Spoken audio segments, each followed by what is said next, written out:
উঠে এখানে যখন এখন ছিল বয়া আছে না এখানে সবুজ বয়ার দক্ষিণ পাশে মানে পড়ার সময় প্রায় নিয়ে প্লেয়ার দুজন লাভ দিচ্ছিল। লাভ দেওয়ার প্রায় মানে যখন জ্বলে গেছিল ওরা কি উপরে থাকতে পারে না, পানির মতো পড়ে গেছে। একজন সিট ছাড়া পড়ছে, উনি মানে জীবিত ছিল, যে সিট ছিল উনি মানে পানির ভিতরে ঢুকে গেছিল।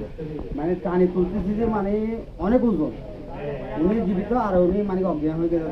তোলার পরে মানে কি নাকে মুখে ফেনা এখানে আনছি, ভোট ক্লাবের মধ্যে আনছি। এখানে নৌবাহিনী পুলিশ অনেক সবগুলো আসছে, তারপরে কি ওনাকে নিয়ে মেডিকেলে নিয়ে গেছে।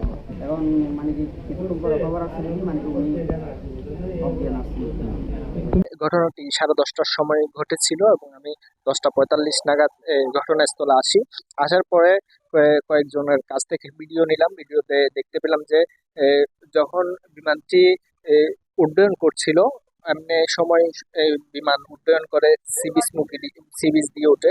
আর আজকে যে এই প্রশিক্ষণ বিমানটি এটি উঠেছিল তার বুট ক্লাব দিয়ে। তো বুট ক্লাব দিয়ে যখন ছিল তো কিছুক্ষণ পরে উড্ডয়নের কিছুক্ষণ পরে একটি চাকা খুলে বুট ক্লাবের সীমানায় পড়ে। তার কিছুক্ষণ পরে আরেকটি চাকা খুলে পড়ে যায় এবং চাকা খুলে যাওয়ার কিছুক্ষণ পরে পিছনে আগুন লেগে বিমানটি সাথে সাথে পানিতে পড়ে যায়। পানিতে পড়ার পরে একজন পাইলট তাৎক্ষণিক বের হয়ে আসলেও আরেকজন পাইলট তার কিছুক্ষণ পরে বের হয়। তো কিছুক্ষণ পর বের হওয়ার পরে যখন সবকিছু পানিতে পড়ে যাওয়ার পরে যে 11 নম্বর ঘাট করে যে যাত্রী পারাপারের মাঝিরা রয়েছে, মাঝিরা এসে ওনাদেরকে উদ্ধার করে। একজনকে উদ্ধার করার পর তিনি সুস্থ থাকলেও আরেকজন যিনি ছিল তার অবস্থা বেশি নাজেহাল ছিল এবং নাকে মুখে তার ফেনা বের হয়ে গিয়েছিল বলে জানিয়েছে মাঝিরা।